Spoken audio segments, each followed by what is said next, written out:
जी, trust और unit trust की definition हमारी चल रही थी, वो निकालें।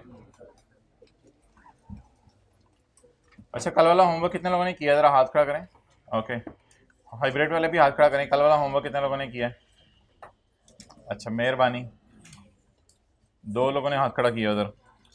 अच्छा, अब अगली चीज मोहतरम ये है कि हम ट्रस्ट और यूनिट ट्रस्ट की बात कर रहे थे।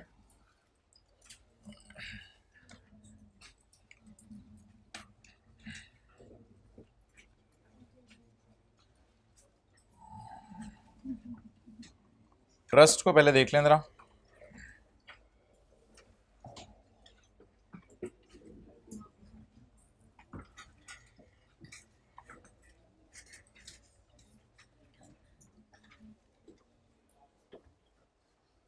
ट्रस्ट एक ऐसी जिम्मेदारी है जो कि कैश की ओनरशिप के साथ अटैच होती है। और ये आवाज नहीं आ रही उधर?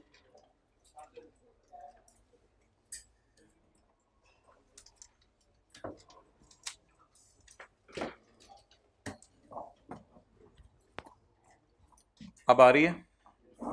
हाथ खड़ा करते हैं, अब आवाज आ रही है?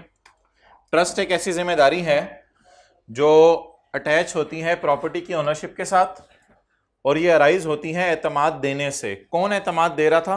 काले। किसको? नीले को। एतमाद देने से। And accepted by the owner. Owner कौन था? टेम्परेरी ओनर, नीले। For the benefit of other, जिससे किसको फायदा होगा? कैपिटल प्रोवाइडर को भी, या कैपिटल प्रोवाइडर को साथ साथ। And includes a unit trust. अच्छा जी, यूनिट ट्रस्ट क्या होता है? यूनिट ट्रस्ट मोहतरम ये होता है कि इंजमाम ने 50 रुपये डाले, सकलैन ने 30 रुपये डाले, मोहम्मद यूसुफ ने 10 रुपये डाले, तो इनका जो इंटरेस्ट है या इनका जो शौक है, वो किसका शौक ज्यादा होगा इस वेंचर में, इस काम में? इंजमाम का, जिसका ज्यादा पैसा लगा है। तो इनको 10-10 रुपए की बना के ना टिकटें दे दी जाएंगी। यानी अगर ये 50 रुपए इंजमाम डालेगा ना, मोहम्मद यूसुफ ने 10 रुपए डाले हैं, तो इसको एक 10 रुपए की टिकट इसके सर पे रख दी जाएगी। इसके सर पे 3 टिकटें रख दी जाएंगी कि भाईजान इसने 30 रुपए डाले हैं। इसको जो है वो आप जो है वो कितनी टिकटें दे देंगे? 5। इसको 5 टिकटें दे देंगे। इसका मतलब है जो हर एक का फायदा है इस बिजनेस में, उसे टुकड़ों में बांट दिया जाएगा, और जिसके पास ज्यादा टुकड़े होंगे वो साल के आखिर में ज्यादा प्रॉफिट एंजॉय करेगा। तो जैसे चिड़ियाघर में आप 2 दोस्त जाते हैं तो 10-10 रुपए की टिकट खरीदते हैं, तो जमा 20 रुपए कराते हैं, लेकिन टिकटें कितनी मिलती हैं? 2। तो इसने जमा 10 रुपए कराए, टिकट कितनी मिली? 1। इसने जमा 30 रुपए कराए, 3 टिकटें। इसने 50 रुपए जमा कराए, 1 2 3 4 5 टिकटें। तो इनका जो इंटरेस्ट है हमारे इस वेंचर में या हमारे इस काम में, उसको टुकड़ों में या यूनिट्स में क्या कर दिया गया है? तोड़ दिया गया। ओके, अब आप इसको पढ़ें, यूनिट ट्रस्ट को।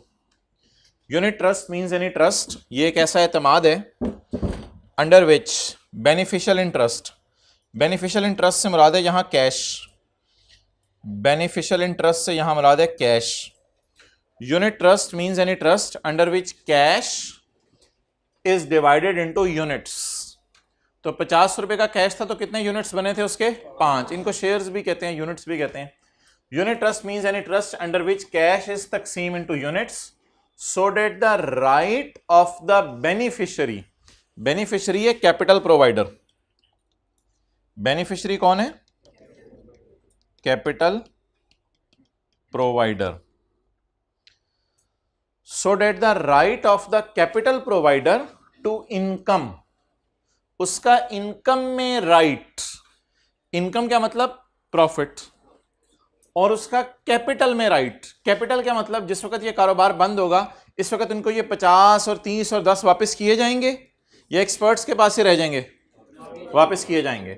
सो that the right of the beneficiaries to the profits और to the capital is determined by the number of units held.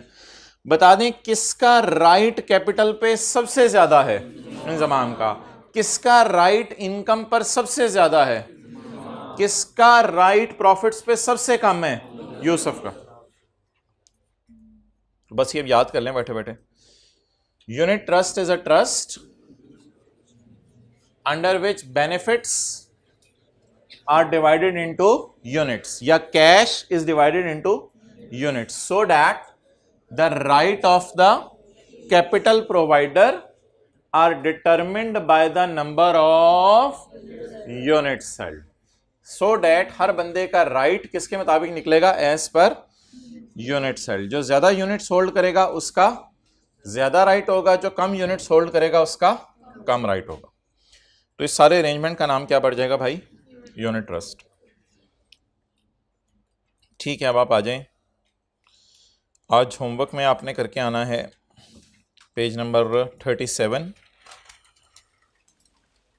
Question 1 से क्वेश्चन 9 तक। पेज नंबर 37, क्वेश्चन 1 से क्वेश्चन 9 तक। ये हर सवाल पे आपने आधा मिनट लगाना है और ये आपके जो है वो 4.5 मिनट में 9 सवाल हो जाने चाहिए। टेक्स्ट निकालने में टाइम नहीं लगना चाहिए आपको, ठीक है? जल्दी जल्दी से ये सवाल सॉल्व कर लीजिएगा, प्रैक्टिस हो जाए कब टेबल 1 लगना है, कब टेबल 2 लगना है।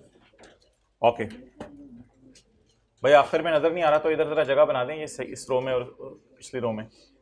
आप लोग ज़रा इधर इधर हो जाओ, आखिर वाले 3 हज़रात ने अगर इधर आने। ओके, आ जाए जी पेज नंबर 36 पे।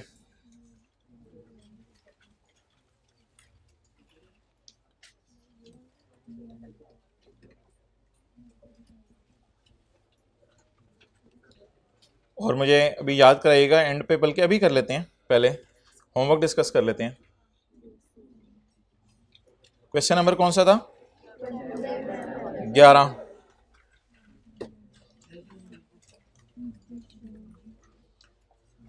Briefly discuss the residential status for tax year 2011 under the income tax ordinance 2001। Point number 1, mister Shah has been working. Mister Shah का क्या मतलब है? ये बंदा इंडिविजुअल है, एओपी है या कंपनी है? इंडिविजुअल है। तो mister Shah has been working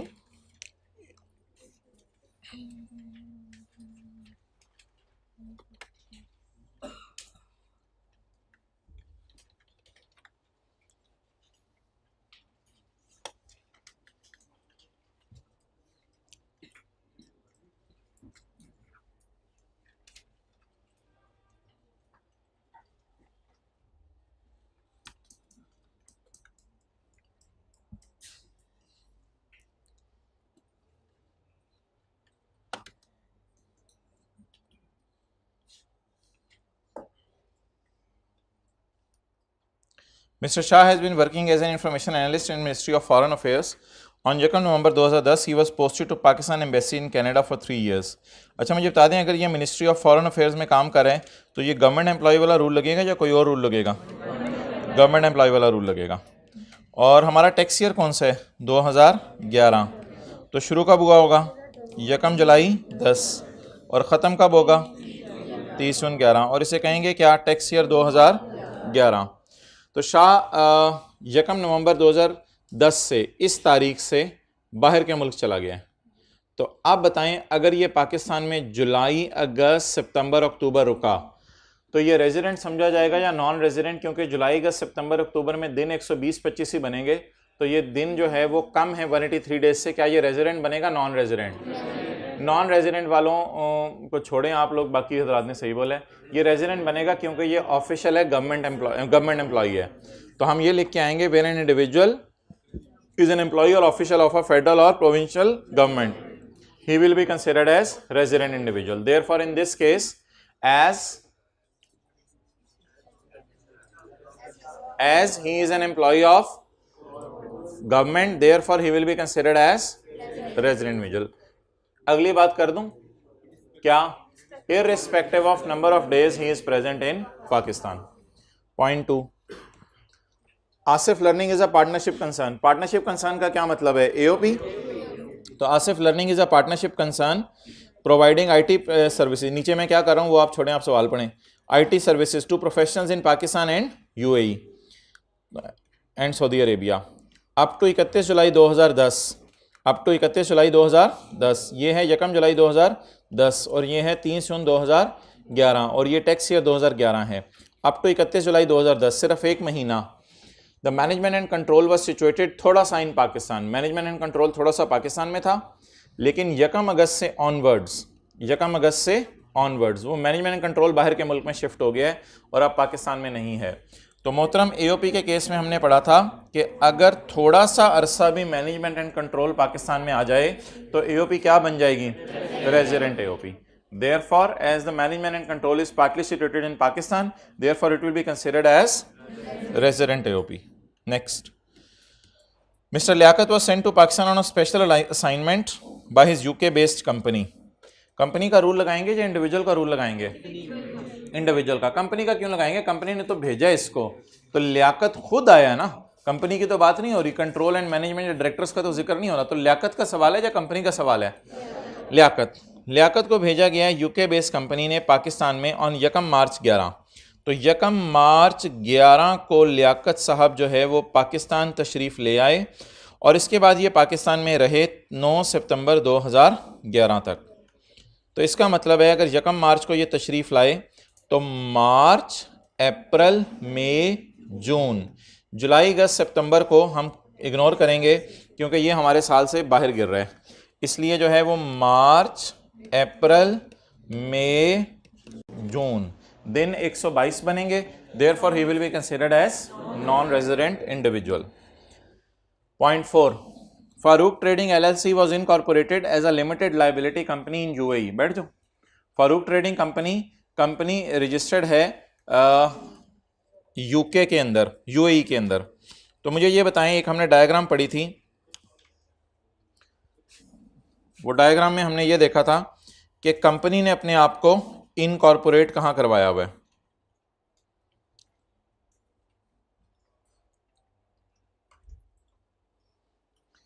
इस company incorporated in Pakistan company law? Farooq trading LLC was incorporated in UAE। तो इस company incorporated in Pakistan, yes और नो? नो। नो है तो फिर देखना पड़ेगा इसका कंट्रोल एंड मैनेजमेंट कहां है। तो the control and management was wholly in Pakistan. तो कंट्रोल एंड मैनेजमेंट सारा पाकिस्तान में है, therefore it will be considered as resident individual. तो जवाब क्या देके आएंगे? If control and management of a company is situated only in Pakistan, it will be considered as resident company. Therefore, in this case, as control and management is fully in Pakistan, therefore it will be considered as resident company. Clear? Okay. अगला सवाल 28।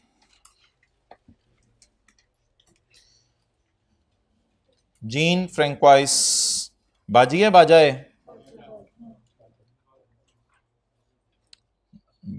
बंदा है औरत है?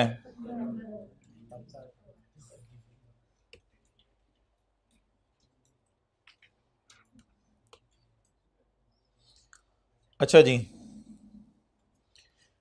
Gene Francois French designer, अक्सर पाकिस्तान आता रहता है to visit Pakistan for promotion of his product. ये बंदा अक्सर पाकिस्तान आता रहता है अपनी प्रोडक्ट्स को प्रमोट करने के लिए, खुद भी एक प्रोडक्ट है। ड्यूरिंग हिज लास्ट विजिट, वो पिछली दफ़ा जब पाकिस्तान आया ना, during his last visit he stayed in Pakistan from 10 July to 25 February. तो पाकिस्तान ही रहा, जुलाई, सितंबर, अक्टूबर, नवंबर, दिसंबर, जनवरी, फरवरी तक पाकिस्तान ही रहा। Determine the residential status of बाजी या बाजा for tax year 2009। Tax year 2009 का इसका आपने रेजिडेंशियल स्टेटस मालूम करना है। तो देखने में लग रहा है कि 1 जुलाई 2008 से लेके 30 जून 2009 का रेजिडेंशियल स्टेटस आपसे पूछ रहा है, लेकिन जब आप सवाल में आगे जाएंगे तो आपके ऊपर एक बम नहीं, छोटी सी बम ही फटेगी।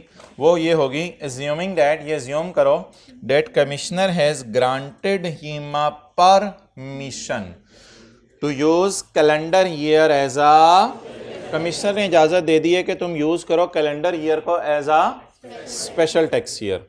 तो मोहतरम आप मुझे ये बताएं कि अगर इधर 1 जनवरी 2008 है और इधर 31 दिसंबर 2008 है और इधर 31 दिसंबर 2009 है, तो ये कैलेंडर ईयर बन रहे हैं दोनों आपके सामने जो मैंने लिखे हैं?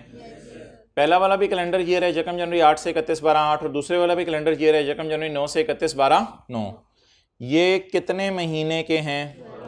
12 महीने के। क्या ये दोनों एंड हो रहे हैं 30 जून को? नहीं। तो इनको कौन सा ईयर कहा जाएगा? स्पेशल टैक्स ईयर कहा जाएगा।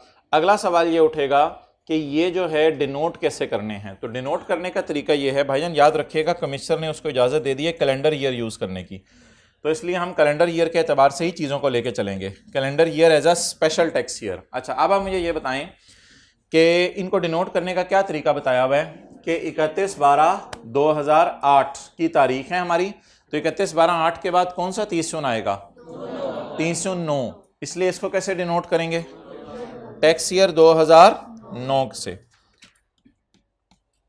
और अगले को कैसे डिनोट करेंगे? 31/12/9 के बाद कौन सा 30 जून आएगा? हमने देखना होता था क्लोजिंग डेट किस नॉर्मल मिलते जुलते साल में गिर रही है, तो वो जो 31/12/9 के बाद कौन सा 30 जून आएगा? 30 जून 10। तो इसको कैसे डिनोट करेंगे? Tax year 2010। लेकिन सवाल की अब रिक्वायरमेंट पढ़ते हैं कि वो हमसे कौन से टैक्स ईयर का मांग रहा है। वो कहते हैं टैक्स ईयर 2009 का बताएं। तो टैक्स ईयर 2009 को हमने 30 जून 9 वाला साल इसलिए लेना था क्योंकि हमें पता है कि सवाल में वो कह रहे हैं स्पेशल टैक्स ईयर, और स्पेशल टैक्स ईयर कौन सा ईयर? Calendar year. इसलिए ये सारी बहस करने के बाद मैं इससे पहले कि आप नोट करें, मैं ये सारा मिटा रहा हूं क्योंकि ये आपके समझाने के लिए मैंने लिखा था। ये तो अगला साल है। हमारे सवाल की रिक्वायरमेंट कौन सा साल है? Tax year 2009। तो टैक्स ईयर 2009 का क्या मतलब है? यकम जनवरी 8 से 31/12/8 या यकम जनवरी 9 से 31/12/9? ओके, तो कितने लोगों को ये बात अब जरा समझ आई है? कितने लोगों को घर में ही समझ आ गई थी ये बात कि यकम जनवरी 8 से 31/12/8 वाले साल की बात कर रहा है? क्योंकि सवाल एक जहन में आ सकता है ना, 2009 ये किस साल को कह रहा है? स्पेशल टैक्स ईयर 2009 कैलेंडर वाला अगर हो तो ऑब्वियसली फिर 31/12/8 वाले को ही क्या कह सकते हैं? 2009 का साल, क्योंकि 31/12/9 वाले को क्या कहेंगे? 2010 का साल। अब इसका स्टे देख लें। 10 जुलाई को आया है। जुलाई, अगस्त, सितंबर, अक्टूबर, नवंबर, दिसंबर, जनवरी, फरवरी, यहाँ तक पाकिस्तान रहा है। लेकिन हम जो है वो जनवरी और फरवरी के स्टे को तो इग्नोर करेंगे, तो हम जुलाई से गिनना शुरू करेंगे। तो जुलाई 10 से लेके 31 तक कितने दिन बन गए? 22। अगस्त 31 सितंबर, 30 अक्टूबर, 31 नवंबर, 30 दिसंबर, 31 total 175। Therefore he will be considered as, note कर लें, नॉन रेजिडेंट इंडिविजुअल समझा जाएगा। पेपर में साथ डायग्राम तो नहीं बनाएंगे, बस ये दिन जरूर लिख के आएंगे। और पेपर में ये भी लिख के आएंगे कि ये यकम जनवरी 8 से 31/12/8 वाले को टैक्स ईयर 2009 कहना है। पेपर में ये जरूर लिख के आएंगे।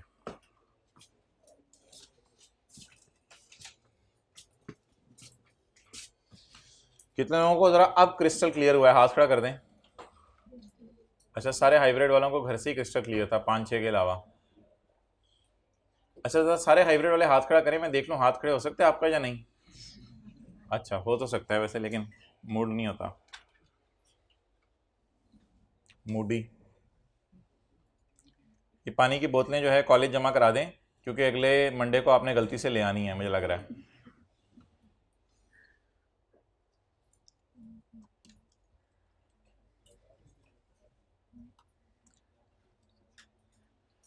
ओके, चलें जी आगे। वापस आ जाएं जी जिथे दी।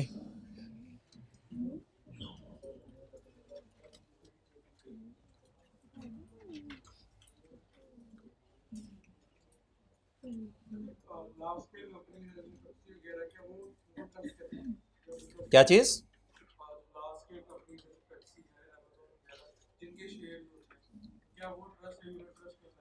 नहीं, page 36, page 36 total income, page 36 total income. Total income क्या पड़ी थी कल? Persons income under all heads of income. और हेड्स ऑफ इनकम कौन से पड़े थे? सारे हेड्स को जमा कर लेंगे तो कौन सी इनकम आ जाएगी? Total income. तो टोटल इनकम की डेफिनेशन बताएं जी, कल जो पढ़ी थी। Total income is sum of person's income, ये वही वाली मक्खी है, 4 दिन हो गए इसको। The total income is sum of person's income under all है, आज आपने मारनी है, आपका टारगेट है आज, under all heads of income for the year.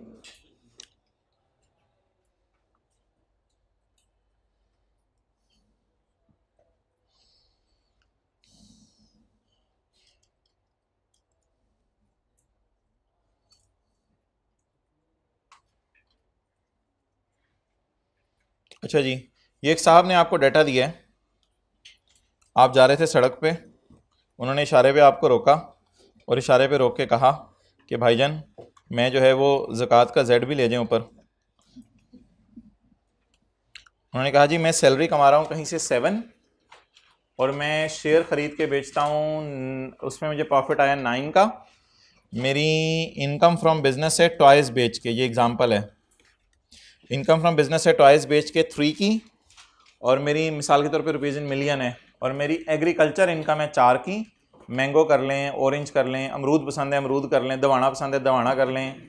तो income from business agriculture, agriculture का क्या मतलब है, मेरे बाग हैं, मेरे बाग हैं। लोगों के पास कैलकुलेटर होते हैं, मेरे पास बाग हैं। तो इनकम फ्रॉम बिजनेस एग्रीकल्चर और ज़कात, ये इस बंदे ने आपको डाटा दिया है। तो मुझे बताएं पैसे आ कौन से रहे हैं और जा कौन से रहे हैं। सैलरी तो कमा रहा है, कैपिटल गेन इनकम कमा रहा है, टॉयज बेच के बिजनेस इनकम कमा रहा है, मैंगो बेच के एग्रीकल्चर इनकम कमा रहा है, और ज़कात पे कर रहा है। क्लियर। अब जी इसका हमने सवाल सॉल्व करना है। तो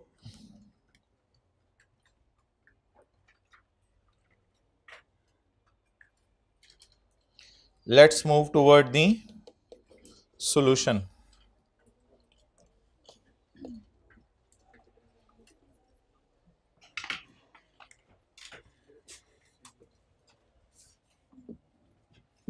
जी इनकम फ्रॉम सैलरी कितनी है,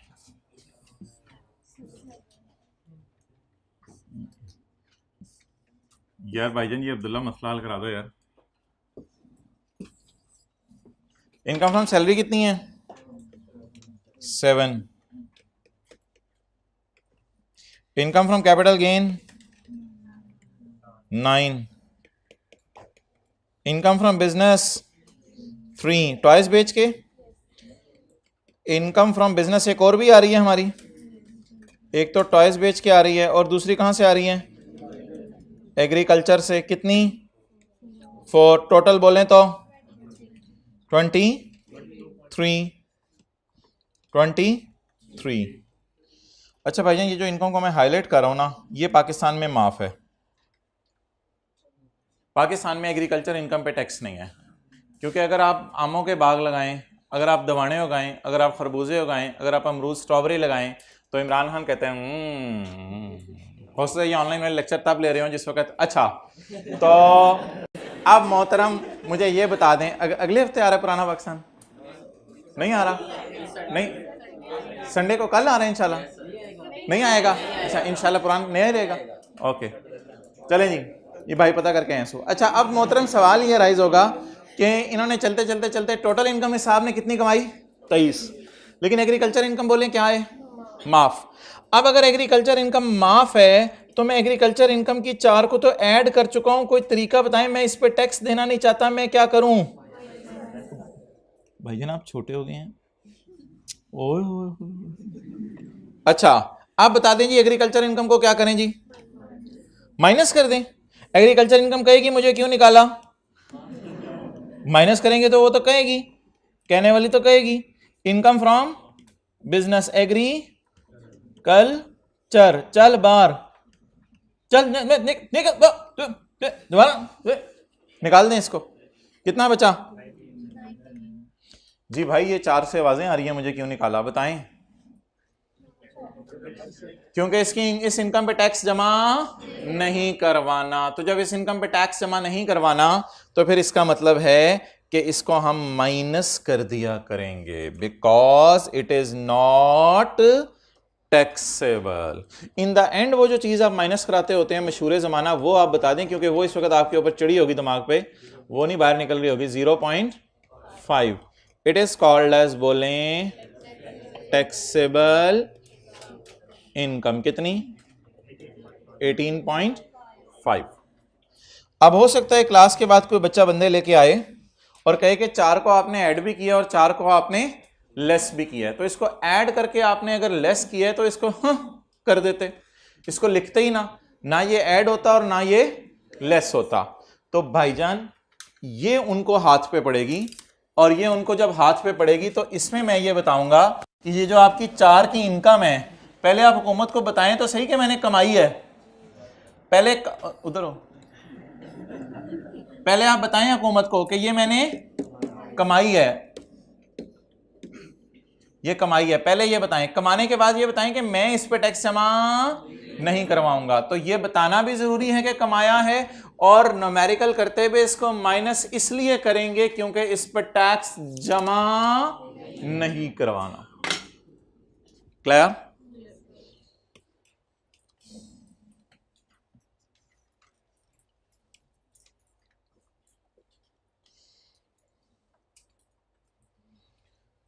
पढ़ लें जी टोटल इनकम की डेफिनेशन।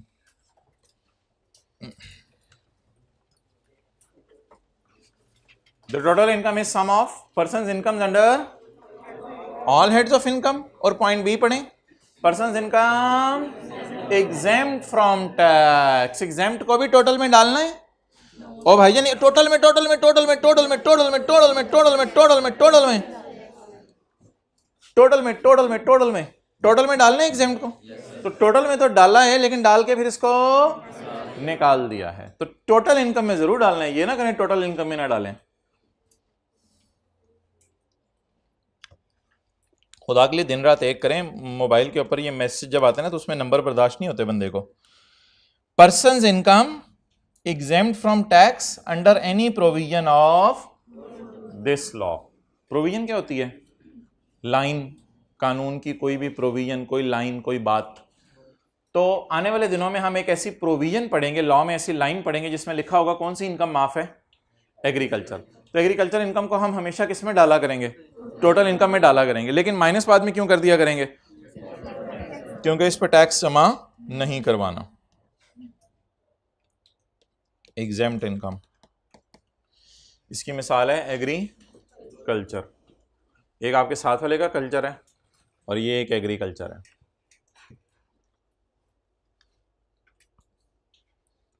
उठने बैठने बात करने से 2-3 दिन से पता चल जाता है उसका कल्चर क्या है, पढ़ने वाला है या नहीं। Taxable income, section 9। Total income की डेफिनेशन हो गई। अब किसकी डेफिनेशन आने लगी है? टैक्सेबल इनकम के। चेहरा शरीफ ऊपर रखिए। The taxable income of a person for a tax year shall be the total income. Taxable income क्या होगी? Total income for the year reduced by total of any deductible allowances. अगर total income में से आप deductible allowances को क्या कर देंगे? टोटल इनकम में से रिड्यूस कर देंगे किसको? डिडक्टेबल अलाउंस को। तो क्या आ जाएगी? Taxable income. तो मुझे बताएं कि हमने ज़कात को कल क्या मुश्किल सा नाम दिया था? Deductible allowance. तो टोटल इनकम में से डिडक्टेबल अलाउंस माइनस करेंगे, you will get taxable income. जी नहीं, ये डिडक्टेबल अलाउंस नहीं है, बस ये टोटल इनकम में ऐड होगी थी, उसको माइनस कर दिया। अच्छा भाई, अब ये सवाल है कि टैक्सेबल इनकम निकालते हुए ना कहीं एग्रीकल्चर उसमें पड़ ही ना रहे। कहते हैं ये एहतियात करना। आप देख लें, टैक्सेबल इनकम तक हमने नहीं पढ़े रहने दी ना। कहते ध्यान रखना टैक्सेबल इनकम निकालते हुए कहीं एग्रीकल्चर इसमें पड़ ही ना रहे।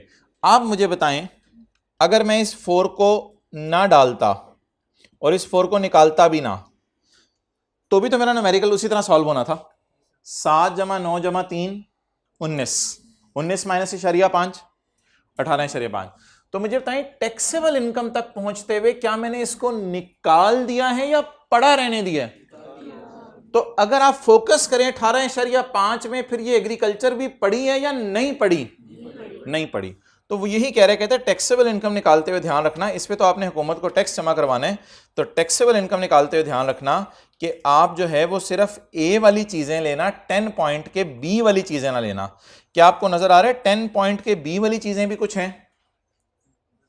आपको मैं पूछ रहा हूं, इधर व्हाइट बोर्ड पे तो नहीं, आपको नजर आ रहे 10 के बी में कुछ और चीजें भी हैं। ये देखें 10 के बी में कौन सी इनकम है, बताएं बताएं जल्दी।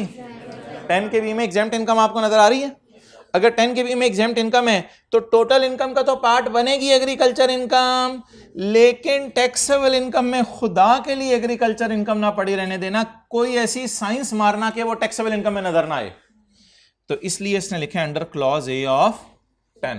बहरहाल इस बात को आपने याद भी नहीं करना और इस बात को आप काट दें, बस ये समझने के लिए आपके बात की थी। आपको जो करना है वो समझ आ गया उधर न्यूमेरिकल में, तो बस इस ब्रैकेट को काट दें, इसकी याद करने की जरूरत नहीं है। तो टोटल इनकम तक पहुंचते हुए एग्रीकल्चर जरूर ऐड हुआ करेगी। टोटल इनकम तक पहुंचते हुए फाड़ ले बंदा जूता।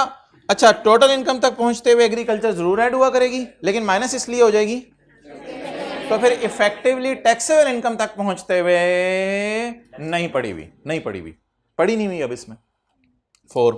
2-4 बंदे आके बेशक देख लें, इसमें 4 नहीं पड़ा हुआ।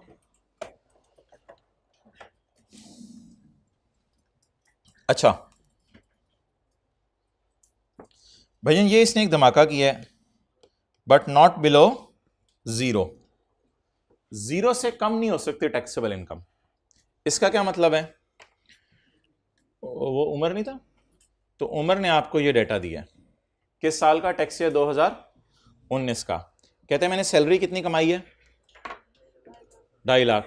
Income from business 1.5 lakh. ज़कात कितनी दी है? 4,70,000। ज़कात किसके मुताबिक जमा करवाई है? ज़कात एंड उशर ऑर्डिनेंस के मुताबिक। तो ज़कात किसके मुताबिक जमा करवाई है? बोले ज़कात एंड। अच्छा, एक बात याद रखिएगा, ज़कात हमेशा ज़कात एंड उशर ऑर्डिनेंस के मुताबिक वाली ही हम सवाल में लिया करेंगे। ज़कात एज पर उशर ऑर्डिनेंस का मतलब है कि आपने रिलेटिव्स को नहीं दी। ज़कात एज पर उशर ऑर्डिनेंस का मतलब है आपने जो है गरीबों को नहीं दी। ज़कात एज पर उशर ऑर्डिनेंस का मतलब है हुकूमत के पास गए हैं आप, हुकूमत का एक दफ्तर बना हुआ था उशर के नाम से, वहाँ पे आप गए हैं, वहाँ जाके आपने ज़कात जमा करवाई है ज़कात एंड उशर के हुकूमत के ख़जाने में। फिर हुकूमत कहती है हम गरीबों को खुद ढूंढ लेंगे, आप टेंशन ना लो। तो इसलिए याद रखिएगा, ज़कात सिर्फ वो वाली माइनस करने की इजाज़त है जो आप किसके मुताबिक जमा करवाएं? उशर ऑर्डिनेंस के मुताबिक। इससे अभी नीचे पॉइंट आ रहा है ज़कात वाला, उसमें भी हम पढ़ेंगे। अच्छा, अब भाईजान एक मसला हो गया है, इसकी इनकम फ्रॉम सैलरी कितनी है? 2,50,000। Income from business 1,50,000। Total income इसकी 4 लाख। ज़कात 4,70,000। अब जब 4 लाख में से 470 माइनस करेंगे तो कैलकुलेटर कहेगा -70,000। लेकिन ये कह रहा है बट नॉट बिलो, कि ज़कात 0 से कम, इसलिए हम इस 70,000 को काट दिया करेंगे और इस 70,000 को काट कर यहां पे क्या लिख दिया करेंगे? बोलें 0। 70,000 को काट के यहां क्या लिख दिया करेंगे? 0। अच्छा, अब पहला सवाल यह है कि ज़कात इनकम से ज़्यादा कैसे आ सकती है? तो ये तो एक अजीब सा सवाल है, ये आपको पूछने की ज़रूरत नहीं होनी चाहिए थी। ज़कात इनकम से बिल्कुल ज़्यादा आ सकती है, ऐसी कोई बात नहीं है। इनकम तो ये होती है जो आपने इस साल कमाई, यानी 2.5 लाख रुपया कमाया, 1.5 लाख रुपया कमाया, पता चले जो है वो बेगम जो है वो जहेज़ लेके आई हुई है 10 तोले, तो उसके ऊपर ज़कात बन गई इतनी ज़्यादा। तो अब वो जो ज़कात बन गई इतनी ज़्यादा, तो वो ज़कात आपको माइनस करने की इजाज़त है या नहीं? हो सकता है आपकी इनकम कम हो और ज़कात ज़्यादा हो। तो उसका जवाब ये है कि ज़कात ज़्यादा वाली माइनस नहीं हो सकेगी और यहाँ पे कितना आ जाएगा? 0। 0 से कम नहीं आप लिख सकते। ये कौन सा टैक्स ईयर चल रहा है हमारा? 2019। यकीन ना आए तो इधर देख लें, 2019। अब ये बंदा क्या करेगा? इमरान खान के पास जाएगा और इमरान खान से जाकर रिक्वेस्ट करेगा कि इमरान खान मोहतरम ऐसा करें कि ये ज़कात जो है, जो 70,000 वाली माइनस नहीं हो सकी थी, खुदा के लिए अगले साल 2020 में मैंने कुछ और ज़कात भी जमा कराई है, इसके अलावा पुरानी वाली 70,000 भी मुझे माइनस करने दो जो पिछले साल माइनस नहीं हो सकी थी। तो इमरान खान इसको जवाब में कहेगा जो ज़कात पिछले साल की थी वो पिछले साल ही माइनस हो सकती है, अगले साल जाके माइनस नहीं हो सकती। इसने इमरान खान को कहा आए मेरी गाड़ी में बैठे ज़रा, एक और मैं आपको मशवरा देता हूं कि 2018 की टैक्स की कैलकुलेशन मैं रिवाइज करके जमा करवाना चाहता हूं। तो 2018 की टैक्स की कैलकुलेशन के अंदर जो है वो आप ऐसा करें, जो 2019 की ज़कात मेरी माइनस नहीं हो सकी, जितना हिस्सा माइनस नहीं हो सका वो मुझे पिछले साल की कैलकुलेशन रिवाइज करके जमा करवाने दें।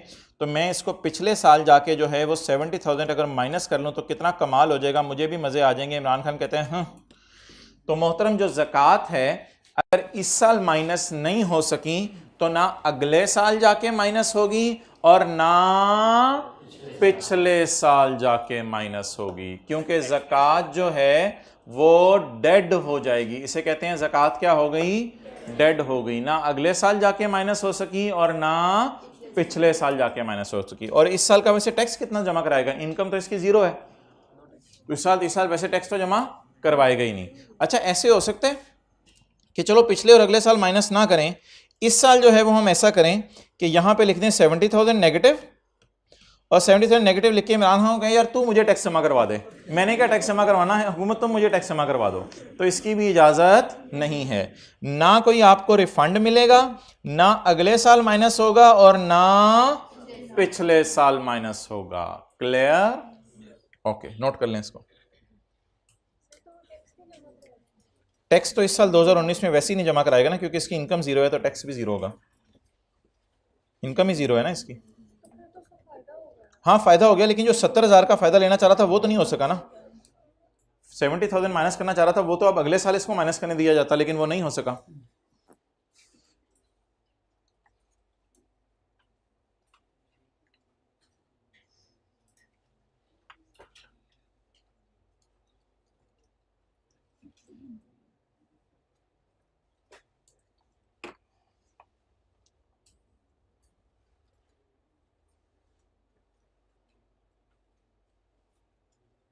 ये बिल्कुल उसी तरह है कि 400 जो है वो 470 बोटियां पड़ी हैं शादी वाले हॉल में, अब आप खा ही 400 सके, अब जो 70 बोटियां वो पैक करा के आप नहीं लेके जा सकते, वो उधर ही शादी हॉल में रहेंगी, वो आपको फायदा नहीं मिलेगा उसका भाई।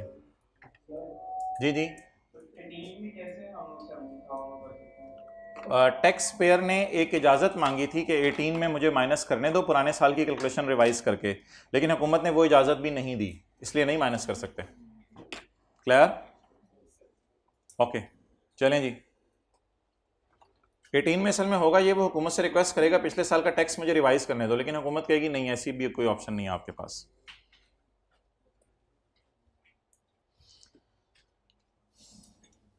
A person shall be entitled to a deductible allowance for a zakat, उसी पेज पे हूं, पेज 36 पे। A person shall be entitled to a deductible allowance for a zakat paid by a person in a year under zakat and ushur ordinance। जो आपने ज़कात and उशर ordinance के मुताबिक जमा कराई वो वाली माइनस करने की इजाज़त है, और कोई माइनस करने की इजाज़त नहीं है। तो मुझे बताएं कि a person shall be entitled, उसको इजाज़त है टू डिडक्ट, कि वो माइनस कर ले ज़कात जो उसने पे की है बाय द बंदा उसी साल अंडर द हेड ज़कात एंड, अगर आपने ज़कात एंड उशर ऑर्डिनेंस के मुताबिक जमा करवाई है। लेकिन अगर आप ज़कात अपने रिश्तेदारों को दे दें तो फिर वो पेपर में माइनस करने की इजाज़त नहीं होगी, क्योंकि वो हुकूमत के ख़जाने में जमा नहीं करवाई, इसलिए वो माइनस करने की इजाज़त नहीं होगी। भाई इसका 16 पे कर दें इसको टेम्परेचर। और एक सवाल ये ज़हन में आ सकता है कि अगर क्वेश्चन साइलेंट है, बता ही नहीं रहा कि ज़कात जो है वो आपने उशर ऑर्डिनेंस में जमा करवाई, या आपने बेगर्स को दे दी, या मांगने वालों को दे दी, या अपने रिश्तेदारों को दे दी, तो क्या एज्यूम करेंगे? इफ क्वेश्चन इज खामोश तो एज्यूम करेंगे आप पेपर में ज़कात किसके मुताबिक जमा करवा दिया आपने, ज़कात एंड उशर ऑर्डिनेंस का। अगर सवाल खामोश है तो बेहतर यही है कि एज्यूम कर लें आपने ज़कात किसके मुताबिक जमा करवा दी है, ज़कात एंड उशर ऑर्डिनेंस के मुताबिक। Clear ji?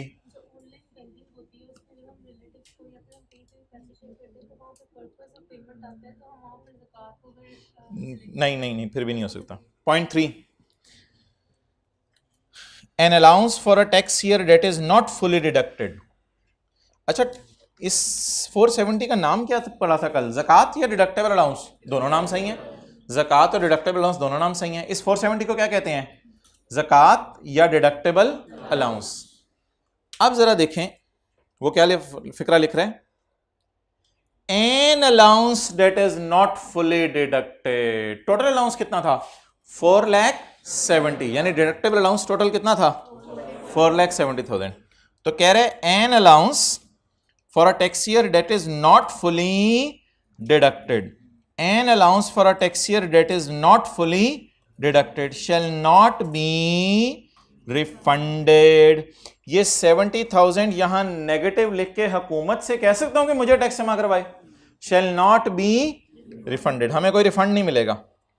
Shell not be carried forward to अगला साल, अगला साल कौन सा बनेगा 2020। Shall not be carried back to a preceding year, ये पिछले साल भी जाके माइनस नहीं हो सकती। तो जो चीज ना इस साल माइनस हो सकी, ना अगले साल माइनस हो सकी, ना पिछले साल जाके माइनस हो सकी, तो इसको कहते हैं मोहतरम डेड ज़कात। इसको फट्टे पे डालें, इसको नहलाएं और इसको नहला के जो है वो फिर जाके जो है फट्टे से उठा के जो है उठ कब्र में डाल के आ जाए। तो ये डेड ज़कात है। कितनी ज़कात डेड हो गई 70,000 की ज़कात डेड हो गई। चलें जी फूल डाल दें और आगे चलें।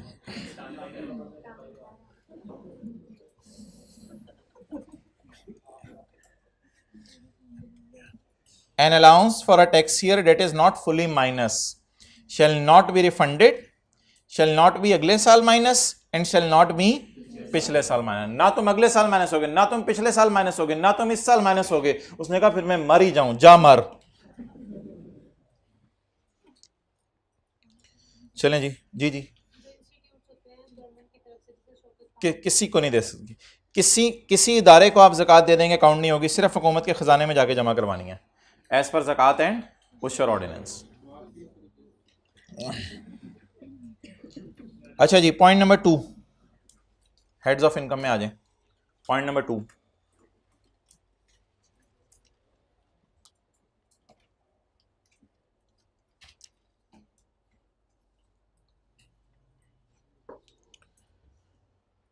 ओहो अच्छा जी न्यूमेरिकल के फेस के ऊपर क्या आती है, income from salary, income from capital gain, income from other source, working one.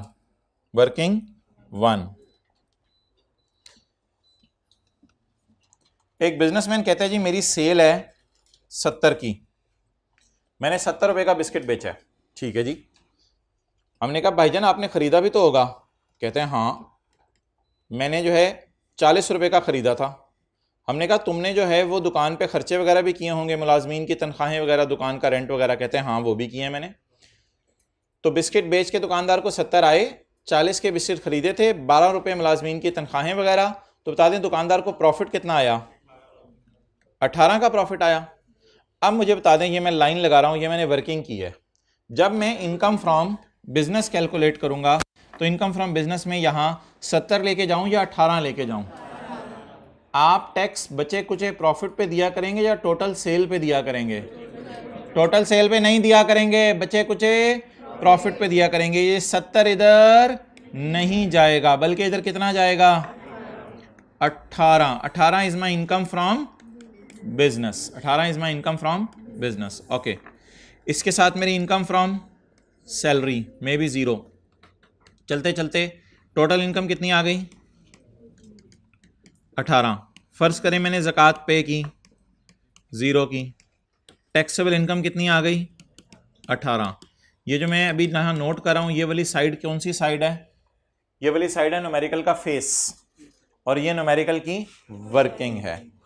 अगर ये वर्किंग में वर्किंग वन में ना करता, अगर ये वर्किंग में वर्किंग वन में ना करता तो मैं ऐसे भी तो लिख सकता था 70 माइनस 40 माइनस 12, 70 माइनस 40 माइनस 12।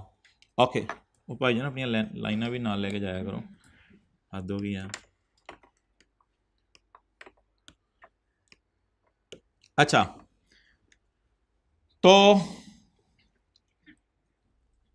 ये जो 40 और 12 है, या ये जो 40 और 12 है, इसको कहते हैं डिडक्शन। क्या कहते हैं? डिडक्शन। और ये जो 0 है इसको कहते हैं डिडक्टेबल अलाउंस। तो आज की क्लास के बाद आपको डिडक्शन और डिडक्टेबल अलाउंस में उसी तरह फर्क पता होना चाहिए जिस तरह जमीन और आसमान में फर्क पता है।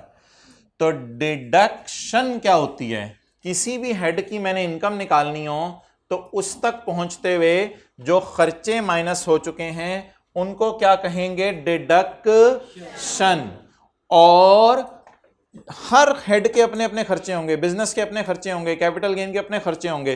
खर्चे ऊपर ही ऊपर माइनस हुआ करेंगे, तो टोटल इनकम से ऊपर जो खर्चे माइनस हो चुके होंगे उनको डिडक्शन कहा करेंगे। और टोटल इनकम के बाद ज़कात जो माइनस होगी, ये तो आपका अपना जाती खर्चा है, ज़कात जो माइनस होगी, ज़कात को क्या कहा करेंगे? Deductible allowance. नोट कर लें, ये मैंने इधर दोबारा समझने के लिए नोट किया, वैसे तो यहां पे लिख देना मेरा काफी था। So I hope you got the difference between deduction and deductible allowance. And you are Sharmila, you are not noting it down.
Okay,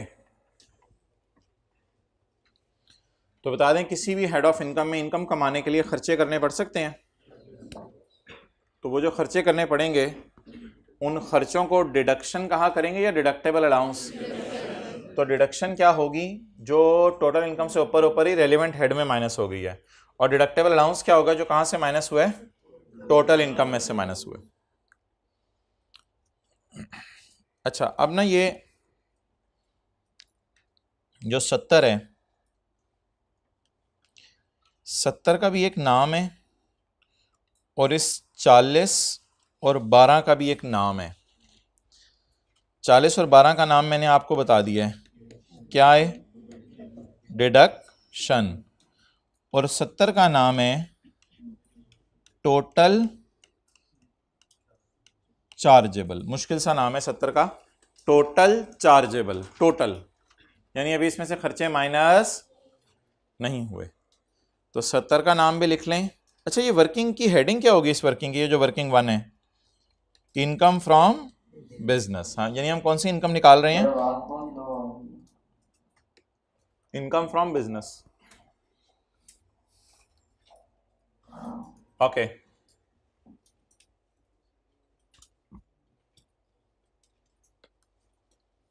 तो सेल को क्या कहेंगे? अच्छा जी, कॉलेज के लिए क्या सेल होगी? जो आपसे फीस आ रही है, उसके बाद खर्चे कॉलेज क्या करेगा? माइनस करेगा। बिजली का बिल, बिल्डिंग का रेंट, ये सारे खर्चे कॉलेज माइनस करेगा। तो टोटल चार्जेबल क्या होती है? टोटल चार्जेबल क्या चीज होती है जिसमें से खर्चे माइनस हो गए हुए हैं या होने हैं? होने हैं।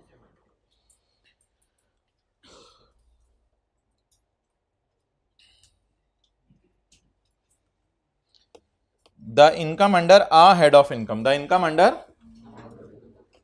For a shall be the total chargeable amount. Total chargeable कितनी थी? 70, जो बंदे ने कमाई है, derived by the person, derived कमाई है, अंडर द हेड, उस हेड में, एज रिड्यूस्ड। इसमें से माइनस क्या किया था? Total deductions. कितनी थी डिडक्शंस? 40 और 12। तो किसी भी हेड की इनकम कैसे निकला करेगी ये बता दें। The income under a head of income, the income under a shall be the total chargeable amount derived by the person under the head as reduced by total। तो सेल में से खर्चे माइनस किया करेंगे, क्या चीज बाहर आ जाया करेगी, बोलें? Income under a head of income. जब इनकम आ जाएगी under a head of income, जैसे कि 18 आ गई, तो 18 को फेस पे शो कर दिया करेंगे। ये वर्किंग है न्यूमेरिकल की, ये फेस होगा।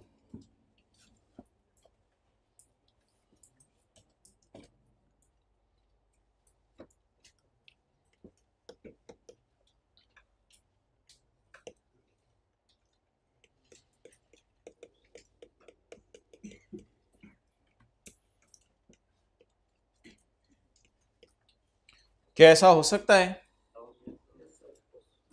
कि कॉलेज वालों को 30 लाख रेवेन्यू आए और कॉलेज वालों के खर्चे 42 लाख हो जाएं? क्या ऐसा हो सकता है? अगर ऐसा हो जाए तो ये जवाब क्या आएगा? ये ज़कात तो नहीं है कि माइनस करके मैं जवाब 0 लिख दूं, तो ये ज़कात तो नहीं है, ये तो खर्चे हैं। इस 12 का नाम क्या रखा करेंगे? लॉस या बड़ा सा लॉसा? लॉस या छोटी सी लॉसी? लॉस। तो ये अगला पॉइंट है। तो अगर सेल में से आप खर्चे माइनस करेंगे तो क्या चीज बाहर आएगी? Loss.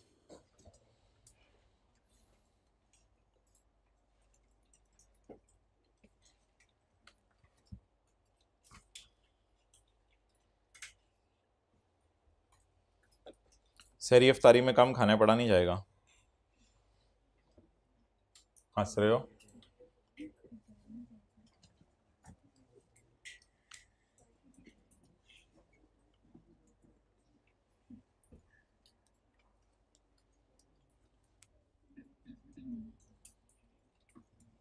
Okay,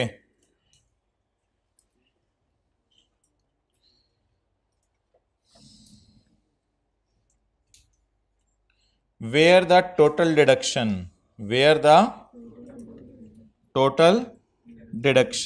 allowed to a person, allowed means minus करने की इजाजत है जो, where a total deduction allowed to a person under a head of income exceed the total amount chargeable to tax। क्या लिखा हुआ है? where the total deduction allowed to a person exceed the total chargeable amount। खुदा ना खास्ता कभी ऐसा हो जाए तो क्या होगा? द बंदा shall be treated as sustaining a loss for that head। तो क्या समझा जाएगा? उस बंदे को क्या आ गया है? लॉस आ गया है। अब लॉस न्यूमेरिकल के फेस पे कैसे डील होता है ये एक अलग डिस्कशन है, तो ये हमने जुलाई के महीने के एंड पे करनी है। A loss shall be dealt with in accordance with chapter 14।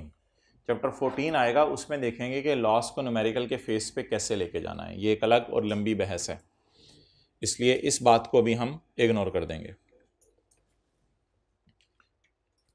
अच्छा जी, पॉइंट 5 और पॉइंट 6 ये जो है वो हमारे लॉ का एक मेन पॉइंट है, इसलिए इसको आपने बड़े गौर से समझना है। पॉइंट 5 और 6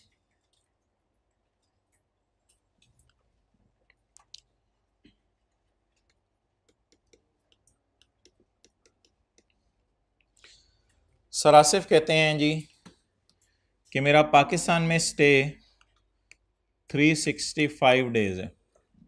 कितने दिन है स्टे? 365 डेज। तो क्या डिसाइड हो गया कि ये रेजिडेंट है या नॉन रेजिडेंट? रेजिडेंट। अच्छा, सर आसिफ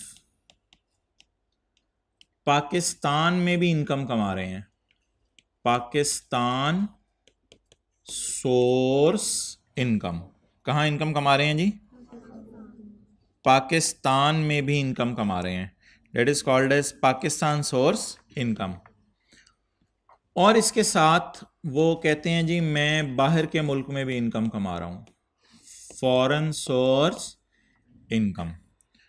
तो मिसाल के तौर पे जी पाकिस्तान से उन्होंने इनकम कमाई 9 की, क्रिस्चियन कॉलेज से उन्होंने तनख्वाह ली 9 की, और बाहर के मुल्क में अब ये असल में चलें, रिकॉर्डिंग हो रही है, खैर है। सरासिफ का ना असल में तुर्की के अंदर एक पेट्रोल पंप है, तो वहाँ यार अब बस आगे ना बताना, और क्या मैं कह सकता हूँ, इसको अपने तक ही रखें। तो यहाँ से इन्होंने 17 मिलियन कमाया है, तो इधर से 9 हो गया और इधर से 17 हो गया, यानी पाकिस्तान में भी इनकम कमा रहे हैं और बाहर के मुल्क में भी इनकम कमा रहे हैं। अच्छा, मुरलीधरन श्रीलंका का प्लेयर है। धरन साहब पाकिस्तान में 10 दिन के लिए आए लोगों को आउट करने के लिए। तो मुरलीधरन साहब पाकिस्तान में मैच खेलने के लिए आए श्रीलंका से। 10 दिन की वजह से ये रेजिडेंट है या नॉन रेजिडेंट? Non resident. क्या इनको पाकिस्तान में ऐसा हो सकता है कि मैन ऑफ द मैच मिल जाए? बिल्कुल। क्या ये पाकिस्तान से कुछ कमाएंगे? जी बिल्कुल। मिसाल के तौर पे इन्होंने पाकिस्तान से पैसे कमाए। और क्या इन्होंने इस साल बाहर के मुल्कों में जाके भी मैच खेले होंगे?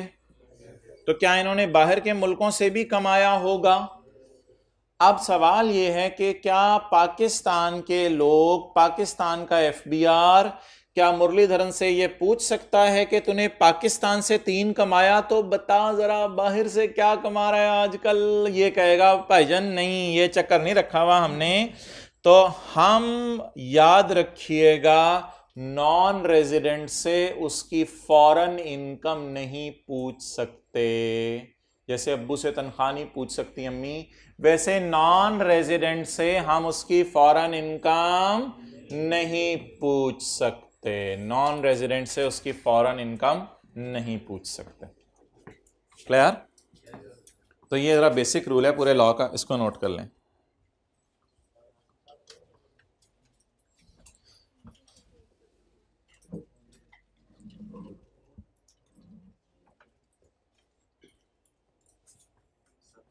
हाँ जी, एफबीआर वाले सर आसिफ से तो पाकिस्तान की इनकम के बारे में भी पूछेंगे और फॉरेन इनकम के बारे में भी पूछेंगे, रेजिडेंट होने की वजह से।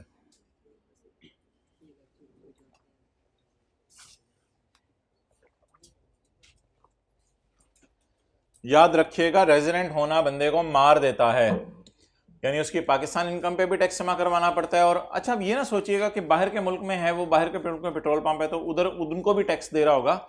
ये अलग चैप्टर है, वो भी हमने कभी डिस्कशन करनी है। फिलहाल जितना बताया जा रहा है उतना देखें। तो सर आसिफ एफबीआर को ये भी बताएंगे मैंने पाकिस्तान से कितना कमाया, ये भी बताएंगे बाहर से कितना कमाया, लेकिन मुरलीधरन सिर्फ ये बताएगा कि मैंने पाकिस्तान से कितना कमाया। तो क्या मैं ये कह सकता हूं कि रेजिडेंट ने वर्ल्ड इनकम पे टैक्स जमा कराने? वर्ल्ड इनकम, पूरी दुनिया में जो मर्जी इनकम कमा ले उस पर टैक्स जमा करवाने। और नॉन रेजिडेंट ने वर्ल्ड इनकम पे टैक्स जमा कराने या सिर्फ पाकिस्तान वाली इनकम पे? तो जब न्यूमेरिकल सॉल्व करेंगे तो इनकी इनकम कितनी बनेगी? 26 और इनकी 3। तो एफबीआर को ये साहब कितने पे टैक्स जमा करवाएंगे और ये 3 पे।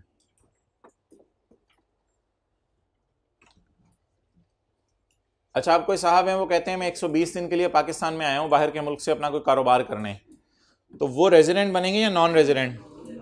तो वो सिर्फ किस पे टैक्स जमा करवाएंगे? पाकिस्तान वाली इनकम पे। लेकिन अगर कोई बाहर के मुल्क का बंदा वो पाकिस्तान में 200 दिन के लिए आ जाए, या बाहर के मुल्क की टीम ऑस्ट्रेलिया की पाकिस्तान में 200 दिन के लिए आ जाए, फिर वो मारे जाएंगे। फिर वो क्या बन गए? जब वो रेजिडेंट बन गए तो मारे गए, जब रेजिडेंट बन गए मारे गए तो क्या होगा? फिर आपको पाकिस्तान वाली इनकम पे भी टैक्स देना पड़ेगा और फॉरेन वाली इनकम पे भी टैक्स देना पड़ेगा।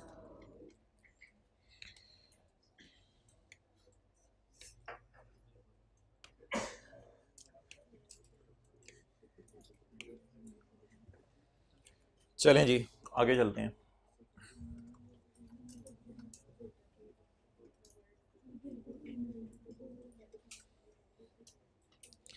The income of under a head of income shall be computed by adding Pakistan, and the income of a resident shall be computed by adding Pakistan and foreign source income. and the income of a shall be computed by considering only incomes that are Pakistan source income. Income of a non-resident shall be considered as only Pakistan source income. Clear? तो जब हम non resident से उसके बाहर के मुल्क की income पूछा करेंगे तो वो हमें क्या करेगा? हाँ,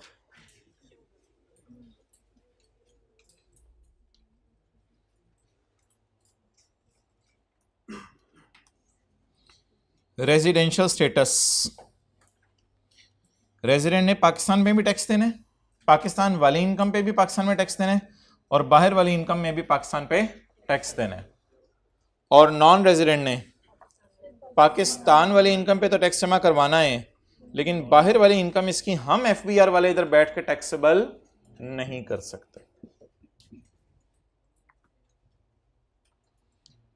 अच्छा, ये अब ये डिडक्टेबल अलाउंसेस हैं, ये डिडक्टेबल अलाउंसेस, इसमें कौन सा हमने पढ़ लिया आज? ज़कात पढ़ लिया। तो कल पढ़ेंगे वर्कर वेलफेयर फंड और वर्कर पार्टिसिपेशन फंड।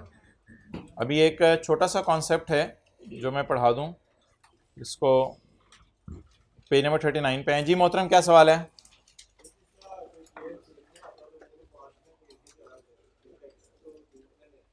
हाँ जी, फिर ऊंची बोलो जरा। फिर पे किस तरह करेगा? भाई का ये सवाल है कि एक बंदा मार्च के अंदर जो है वो मैच खेलने आया है और मार्च के अंदर ही मैच खेल के चला गया है, तो वो जून के अंदर जो है वो कैसे टैक्स जमा करवाएगा? भाई इसमें असूली तौर पे आपके सिलेबस के एतबार से ये बात है कि जिस भी मुल्क में बैठा होगा इलेक्ट्रॉनिक तरीके से एफबीआर को बता देगा मैंने इस साल इतना कमाया था पाकिस्तान में, लेकिन इसमें कुछ और भी तफसीलात हैं जो हमारे स्कोप में नहीं है।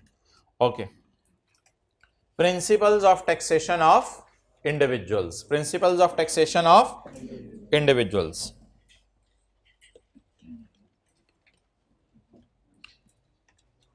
ये भाईजान रशीद हैं, इनका कारोबार है, इससे 9 लाख कमाया, और ये रक्षंदा है, ये जो है इसकी इनकम फ्रॉम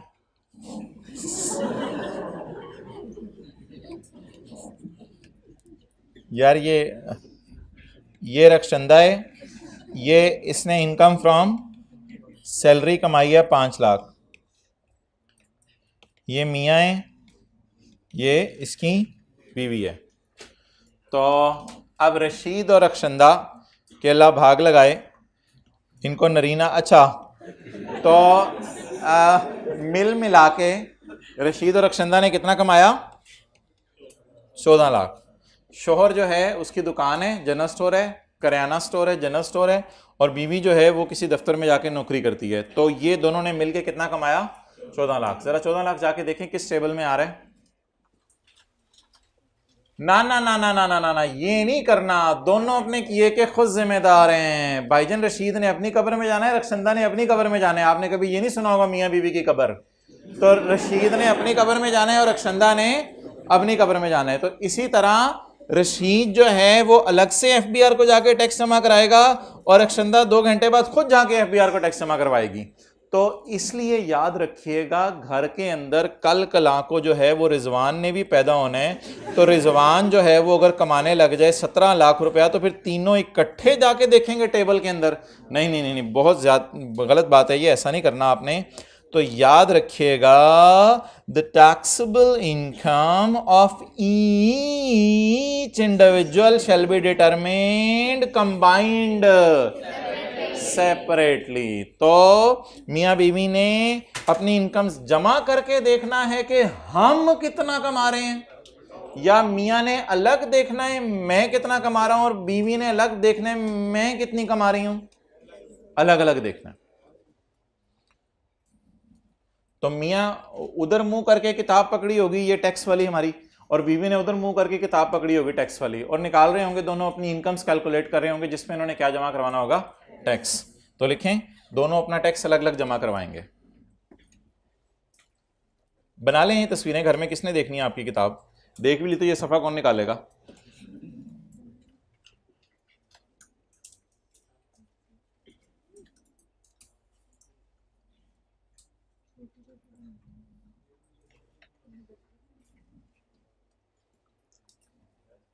जरा बड़ा करके लाइएगा, मियाँ बीवियाँ घर जाके बच्चे ना लगे। अच्छा हाँ बोलो, कौन बोल रहा है?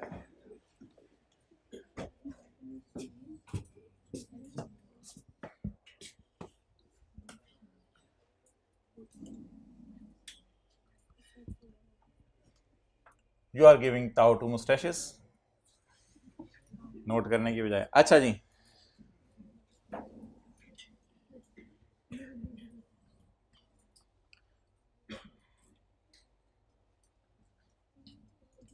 अच्छा ये अगला concept,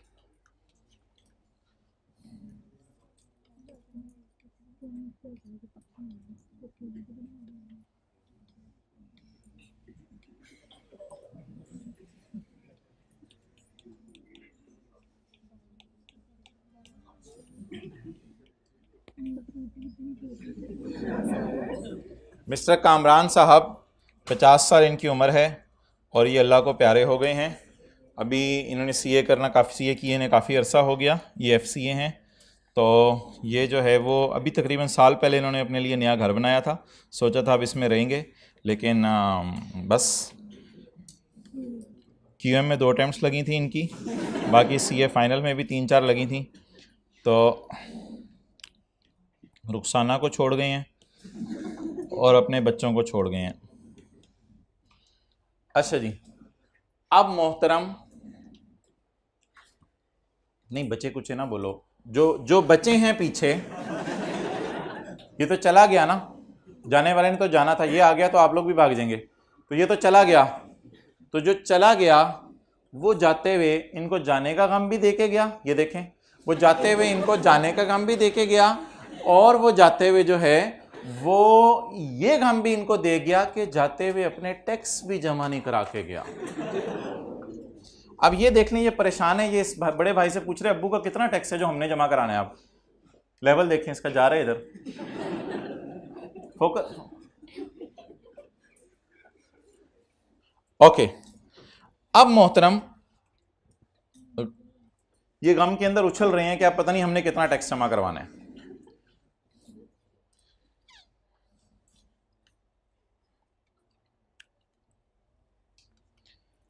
The bacheve of a marawa shall be liable.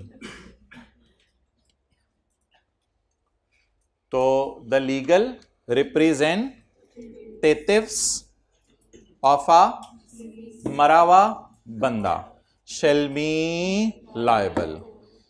तो बना लें बिस्मिल्लाह पढ़ के, फिर आगे चलते हैं। डॉक्टर लिख लें, एफसीए नहीं लिखना तो।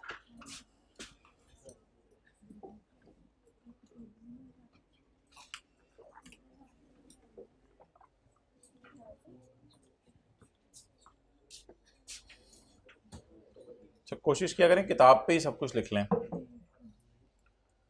किताब पे आगे पीछे दाएं बाएं हर चैप्टर के शुरू में भी कुछ सफ़े 1-1, 2-2 खाली इसीलिए छोड़े हुए हैं ताकि सब कुछ किताब पे ही हो जाए। हाँ, किसी न्यूमेरिकल का सोल्यूशन हो तो वो रजिस्टर पे नोट कर लें साथ वाले से लेके, लेकिन वैसे किताब पे ही सीख किया करें।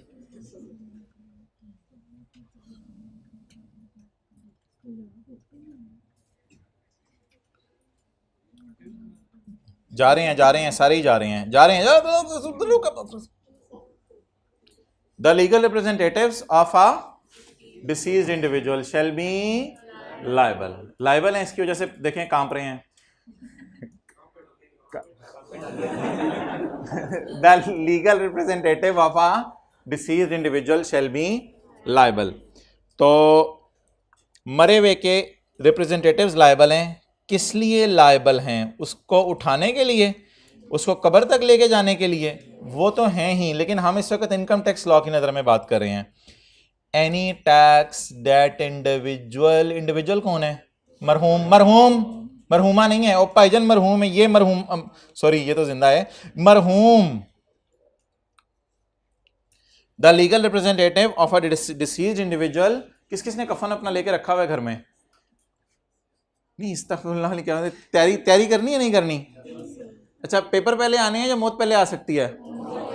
लेके रख लें, कोई नहीं। किस ब्रांड का लेंगे? द लीगल रिप्रेजेंटेटिव लेके रखें, कोई मसला, अच्छी बात है, बल्कि उसको रात को देखा करें सोने से पहले। The legal representative of a deceased individual shall be liable. वापस आ जाओ। शैल बी लाइबल, सफेद सूटों वाले को देख रहे हैं, the legal representative of a deceased individual shall be liable. और भाई सामने मरना है, मैंने भी फॉर एनी टैक्स, किसी भी टैक्स के लिए, that individual would have become liable, जिसके लिए इंडिविजुअल लाइबल होता अगर वो ना मरता। अगर वो ना मरता तो वही लाइबल होता ना।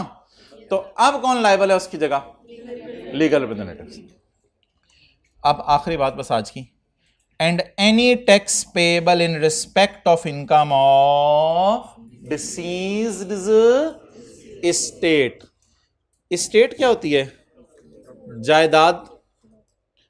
मिसाल के तौर पे मरने वाला एक शॉप छोड़ के गया, क्या मरने वाले की शॉप मरते ही तकसीम हो जाएगी या कुछ दिन लगेंगे तकसीम होने में कि किसको दुकान मिली, किसको गाड़ी मिली, किसको घर मिला? ये मरते ही तकसीम हो जाएंगे या थोड़ा टाइम लगेगा तकसीम में? तो जब तक शॉप इनकम देती रहेगी, मुर्गी अंडे और भैंस दूध और शॉप इनकम दे रही है, तो जब तक मरने वाले की भैंसें दूध देती रहेंगी, जब तक मरने वाले की मुर्गियां अंडे देती रहेंगी और जब तक मरने वाले की शॉप्स इनकम, उन इनकम्स पे किसने टैक्स जमा कराना है? वो तो मर गए लेकिन इसकी दुकानें अभी तक चली जा रही हैं, दुकानों पे मुलाजमीन बैठे हुए हैं और जो है वो इनकम आई जा रही है। अभी तक दुकानें तकसीम नहीं हुई, अभी 15-20 दिन बाद तकसीम होगी। जब तक ये दुकानें तकसीम ना हो जाएं, इन दुकानों पे जो भी प्रॉफिट आ रहा है वो उस प्रॉफिट पे किसने टैक्स जमा कराना है? मरे हुए ने, या उस पर भी लीगल रिप्रेजेंटेटिव ने जमा करवाना है? क्लियर? तो इसके मरने से पहले जो इस पे टैक्स बनता था वो भी किसने जमा करवाना है? लीगल रिप्रेजेंटेटिव पे। और इसके मरने के बाद अगर इसकी जायदाद से इनकम आ रही है, इसने कोई घर किराए पे दिया था और इसका किराया आ गया, तो मरने के बाद जो इसने किराए कमाए उस पे भी किसने टैक्स जमा करवाने? लीगल रिप्रेजेंटेटिव्स ने।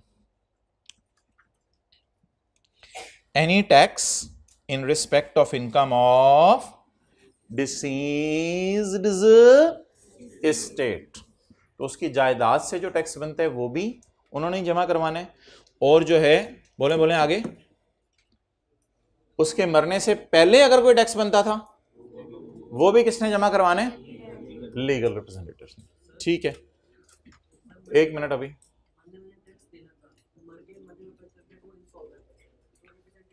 मरने वाले ने कि जायदाद से टैक्स दिया जाएगा, कैसे दिया जाएगा, वो सारी डिस्कशन जो है वो अगली क्लास में हम करेंगे।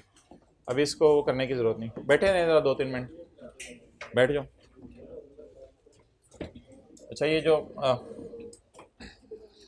मुख्तलिफ इबादत हैं, जैसे नमाज है, रोज़ा है, ज़कात है, हज है, तो इबादत का बदला अल्लाह जन्नत देंगे।